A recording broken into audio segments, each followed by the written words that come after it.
la victoire. Tu grand roi, tu grand roi. Que tout mon être vibre pour le roi, Jésus le roi.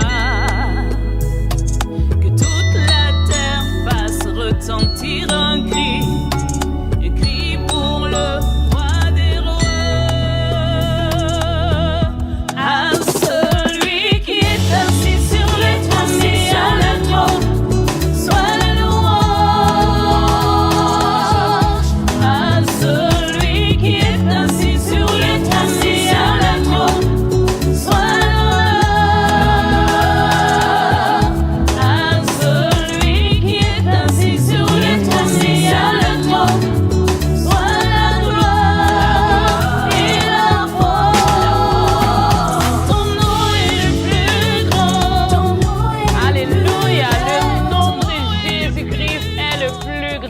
le nom de Jésus-Christ est au-dessus de tous les noms. Alors bonjour à tout le monde, c'est Noélie Lador. Je viens juste parler du temps. Souvent on est pressé, on veut faire les choses, on est pressé de devenir tel ou de devenir ci ou devenir ça. Mais chaque chose se fait en son temps, selon qui?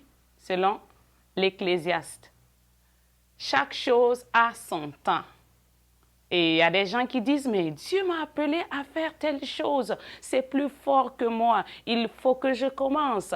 Il faut que j'avance. Voici le niveau que je dois atteindre. Mais moi, je viens juste dire que tout se fait selon le temps de Dieu, selon le timing de Dieu.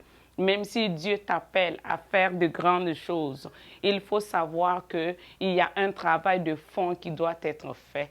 Je prends l'exemple d'une femme qui a mis au monde son enfant. Elle ne va pas commencer à lui donner à manger, de la viande à manger. Elle va d'abord commencer avec le lait, ainsi de suite, jusqu'à ce que l'enfant grandisse. C'est aussi la même chose qu'un papa qui est fier de son enfant, mais son enfant n'a que 5 ans. Le père est fier de son enfant à tel point qu'il veut lui acheter une voiture. Est-ce que vous pensez qu'un enfant de 5 ans est capable de conduire une voiture?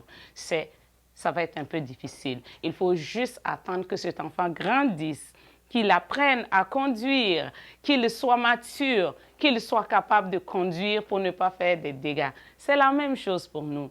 Même si Dieu nous appelle, Dieu nous donne un ministère ou un talent que nous devons utiliser pour impacter le monde, il faut que nous sachions une chose.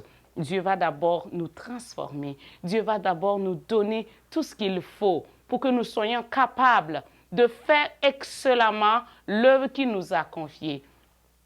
Quelquefois, le ministère, Dieu nous appelle et il nous a déjà montré dans une vision ou dans un songe ou dans une prophétie, voilà mon enfant, je t'ai appelé, tu dois impacter le monde, voilà ce que tu dois faire, voilà qu'est-ce que tu vas devenir. Mais il faut que tu saches une chose, tu dois laisser le temps au temps. Qu'est-ce que tu dois faire? Tu dois te laisser transformer par la parole de Dieu, pour que ton orgueil ne vienne pas ternir l'image de l'appel. Tu dois te laisser transformer par la parole de Dieu, pour que ta façon de voir, ton immaturité ne vienne pas ternir ce ministère. C'est pour cela que je te parle du temps. Le temps. Tu dois laisser le temps. Tu dois rester à l'écoute. Rester à l'écoute.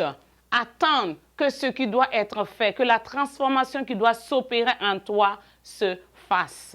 Ce n'est qu'une question de temps, mais il faut savoir que ce que Dieu a promis de faire avec toi, il va le faire. Ne sois pas impatient parce que tu vois les autres qui sont déjà en avance. Eux aussi sont passés par un processus. Toi aussi, tu dois passer par un processus. Ceux qui refusent de passer par des processus vont juste faire des dégâts et ils vont juste détruire par eux-mêmes l'œuvre que Dieu leur a confiée.